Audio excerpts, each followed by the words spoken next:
Hello students, how are you? I hope you all are fine. हमारे 5 sections complete हो चुके हैं। आज हम स्टार्ट करेंगे सेक्शन 6 द फंजाई। अब हम फंजाई के बारे में डिटेल में स्टडी करेंगे। First of all we will see its general characters. हम देखते हैं फंजाई के जनरल कैरेक्टर्स क्या हैं। Fungi is derived from the Latin word fungor which means to flourish. अब फंजाई जो वर्ड है एक लैटिन वर्ड से डिराइव्ड किया गया फंगोर, जिसका मीनिंग है to flourish. The word was primarily used with reference to mushrooms which develop overnight.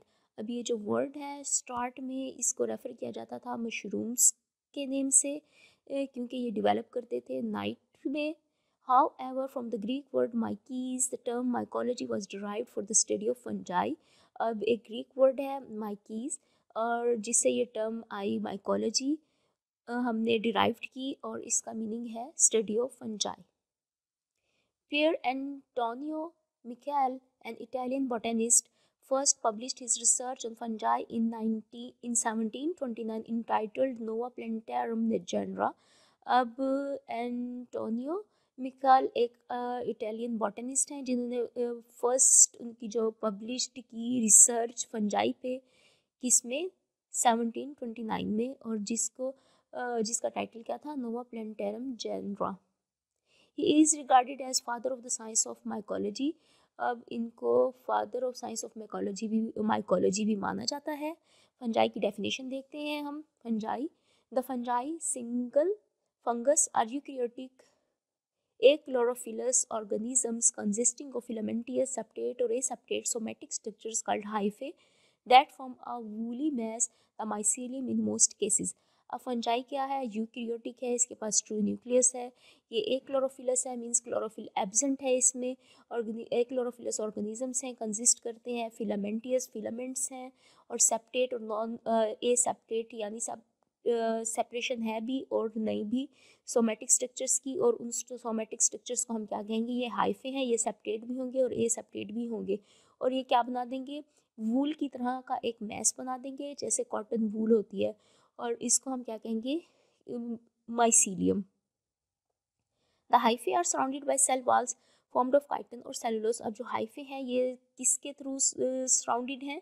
एक सेल वॉल्स के थ्रू, और जो कि किसकी बनी हुई है? काइटिन की या फिर सेलुलोज की या फिर दोनों की, और both. They reproduce sexually and asexually by formation of spores. अब ये सेक्शुअली भी प्रोड्यूस करेंगे और एसेक्शुअली भी करेंगे स्पोर्स के थ्रू. About 5100 genera and more than 50,000 species of fungi are known today. अब तक 5100 जेनरा और 50,000 स्पीशीज जो है फंजाई की अब तक हम ये डिस्कवर हो चुकी हैं. अकरेंस ऑफ फंजाई पाई कहाँ जाती है? तो फंजाई आर यूबिक्वेशियस. यूबिक्वेशियस टर्म का मतलब है कि कहीं भी ग्रो कर जाती है. ये यूबिक्वेशियस है. For example present almost everywhere on earth. ये हर जगह ही पाई जाएगी. Fungi grow in a wide variety of habitats such as water, soil, dead and decaying organic matter on other living organisms. अब ये हर जगह ही पाई जाती है, पानी में, सॉइल में, डेड या डिकेइंग ऑर्गेनिक मैटर में भी, और लिविंग ऑर्गेनिजम्स पे भी. They also cause serious diseases. इसके अलावा ये सीरियस डिजीजेज भी कॉज करेगी. Since the fungi are unable to manufacture their own food, लेकिन जो फंजाई है वो अपनी फूड को खुद प्रिपेयर नहीं कर सकती. Therefore these live as saprobes on non living organic matter. यही रीज़न है कि ये सैप्रोप्स के तौर पर नॉन लिविंग ऑर्गेनिक मैटर पे रहती है. As parasites infect plants and animals including the human beings causing diseases. और ये एज अ पैरासाइट एक्ट करेगी, इन्फेक्ट करेगी प्लांट्स को, एनिमल्स को और ह्यूमन बींग्स को भी, और डिजीज़ कॉज करेगी. तो fungi require sufficient amount of organic food to survive. अब फंजाई को थोड़ी सी भी अमाउंट इनफ है उसको सर्वाइव करने के लिए. Therefore, they digest the organic food outside their bodies by secreting the enzymes, extracellular enzymes, and making the organic matter soluble so that it may be absorbed into their cells easily and effectively.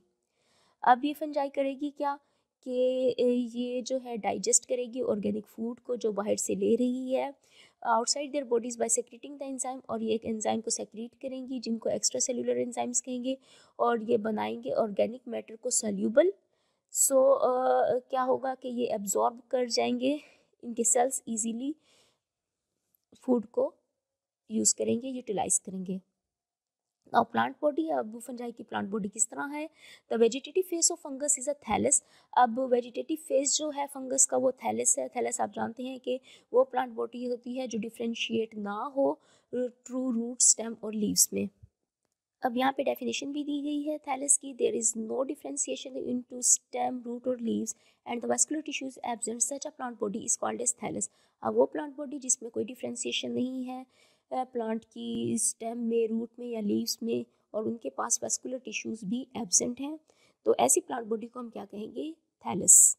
अब हम देखते हैं कि unicellular thallus, filamentous thallus. Unicellular thallus in some fungi the thallus is single cell spherical structure, for example yeast.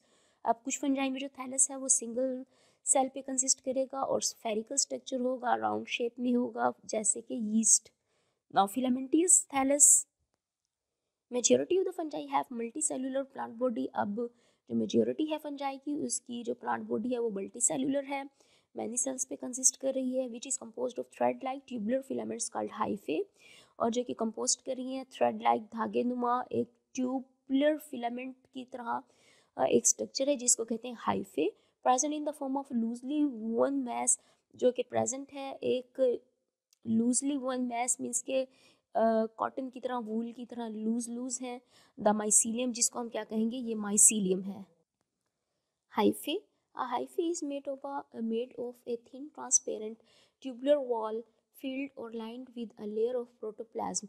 अब hyphae किस चीज़ से बना हुआ है, एक थिन पतली ट्रांसपेरेंट, जो कि मीन्स के ट्रांसपेरेंट वो होती है कलरलेस, एक ट्यूबुलर वॉल है जो फील्ड है या उसके अंदर लाइंड है किसकी लेयर के साथ, प्रोटोप्लाज्म की।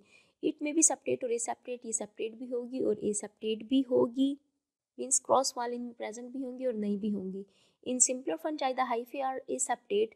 अब जो सिंपलर फंजाई के हाइफे हैं वो एसेपरेट हैं, यानी उनके अंदर कोई भी सेप्टम नहीं है, विदाउट क्रॉस वॉल है, कोई भी क्रॉस वॉल नहीं है, और क्या है, सिनोसिटिक है। और ये Greek word koinos mean common and quite mean cough.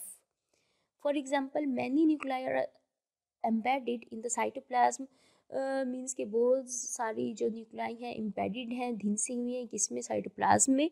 However the septa are formed at the base of the reproductive organ in simpler fungi, तो जो सेप्टा है वो फॉर्म्ड होगा बेस में इसकी, रिप्रोडक्टिव ऑर्गन की, सिंपलर फंजाई में। In more complex groups the hyphae are separate, लेकिन जो ज़्यादा कॉम्प्लेक्स ग्रुप हैं फंजाई के उनमें हाइफे सेपरेट हैं, उनमें क्रॉस वॉल्स प्रेजेंट हैं, डिवाइडेड इनटू सेल और compartments by cross walls called septa. जो फिलामेंट है वो डिवाइड कर जाएगा सेल्स में या कंपार्टमेंट्स में क्रॉस वॉल्स के थ्रू, जिन्हें हम कहेंगे सेप्टा और सिंगल और सेप्टम वर्ड है। ये एक लैटिन वर्ड है सेप्टम, जिसका मीनिंग है he's mean partition. Mycelium, the mass of hyphae constituting the vegetative body thallus of a fungus is called the mycelium, plural mycelia। अब जो mass of hyphae है वो constitute करेगा वेजिटेटिव बॉडी पे जो कि थैलस है फंगस का, और इसको हम क्या कहेंगे, ये माइसीलियम है। प्लूरल इसका टर्म होगा माइसीलिया और सिंगल माइसीलियम।